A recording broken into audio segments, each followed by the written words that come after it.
NHAI के कार्यालय में औचक निरीक्षण करने पहुंचे मीडिया से मुखातिब जौनपुर के त्रिस्तरदार जिलाधिकारी रविंद्र कुमार मानदड़ की इस तस्वीर को आप जरा गौर से देखिए।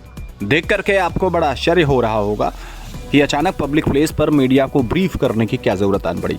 दोस्तों नमस्कार, मेरा नाम अर्जुन है और आप जुड़े हैं अपने चहेते स्वराज समाचार के साथ। ये तस्वीरें NHAI के कार्यालय की हैं, जहां पिछले दिनों उत्तर प्रदेश के मुख्यमंत्री योगी आदित्यनाथ के आदेशानुसार कि औचक निरीक्षण कर जरा कार्यालयों की स्थिति देखी जाए, भ्रष्टाचार की पनपने की जो संभावनाएं हैं उसको दूर किया जाए।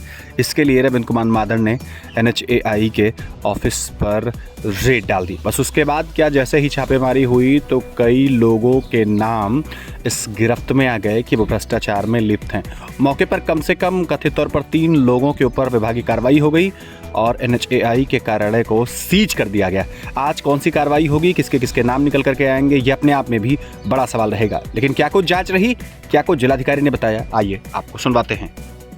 2 बजे से लगातार आपके द्वारा निरीक्षण किया गया है, किस तरह के भ्रष्टाचार की सूचना थी यहाँ पर? देखिए, यहाँ पे चूँकि माननीय मुख्यमंत्री जी ने कहा है कि जितने भी सरकारी कार्यालय हैं सब जगह लगातार औचक निरीक्षण किए जाएं और कहीं पे भी शिकायत मिले तो उन पे, दलालों पे और जो कर्मचारी संलिप्त हैं उन पे कार्रवाई की जाए। तो मुझे आज ये शिकायत मिली थी कि ये जो NHAI की पेमेंट्स करते हैं यहाँ के ऑफिस में, तो इसमें गड़बड़ियाँ हैं, तो उसको लेके मैंने औचक निरीक्षण यहाँ पे किया है। और जब बहुत डिटेल में मैंने एक जांच पड़ताल की है, हमारे साथ पूरे हमारे अधिकारीगण भी थे, तो उसमें हमें कुछ यहाँ पे संदिग्ध जो ट्रांजैक्शन है, संदिग्ध पत्रावलियाँ मिली हैं जो कि तहसीलों से नियम के अंतर्गत नहीं आई थी, उसको यहीं पे इन्होंने क्रिएट किया है। तो प्रारंभिक रूप से हमें जो 3 कर्मचारी जिनका दोष दिखाई दे रहा है, बाकी अभी डिटेल में हम लोग 1-2 दिन में अपनी जाँच कंप्लीट करेंगे। इसमें एक संतोष तिवारी है, एक हिमांशु है और एक यहाँ पे क्लरिकल स्टाफ है अनिल,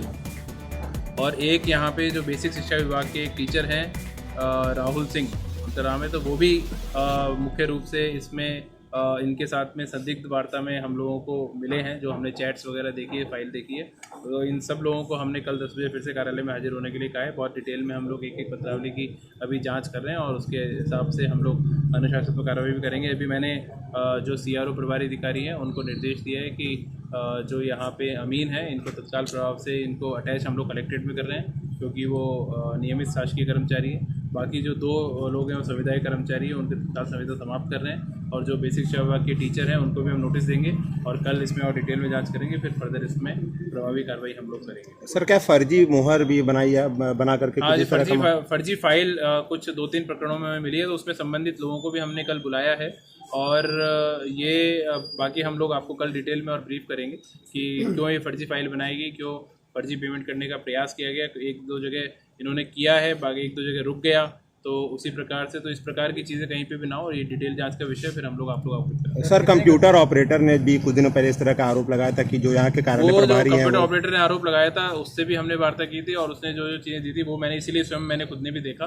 कि इस प्रकार का प्रयास किया गया है, लेकिन उसका भी कहीं ना कहीं रोल सामने आ रहा है। तो मुझे लगता है कि ये एक तरीके से कॉकस बना के यहाँ काम कर रहे थे और जिसमें आपस में मनमुटाव होने के कारण, एक दूसरे की शिकायत के कारण ये मामला खुल गया। तो हम लोग उसकी भी क्या उसमें जिम्मेदारी बनती है उसको भी चेक करेंगे, लेकिन मूल रूप से यहाँ पे जो इसके कानून को हैं और इनके जो ये 2-3 लोग स्टाफ हैं, इनका प्राइमरी फेज सबसे ज़्यादा रोल मुझे नजर आ रहा है। सर, किसी बड़े अधिकारी की भी संलिप्तता है क्या? बड़े अधिकारी का भी वो भी जांच का विषय है, उसमें हम लोग देखेंगे। बड़े अधिकारी ने पर्यवेक्षण दायित्व सही से निभाया होगा तो उस पर भी कार्रवाई करेंगे। सर, किस तरह की कार्रवाई हो रही है? वो आप लोग बता देंगे। Thank you.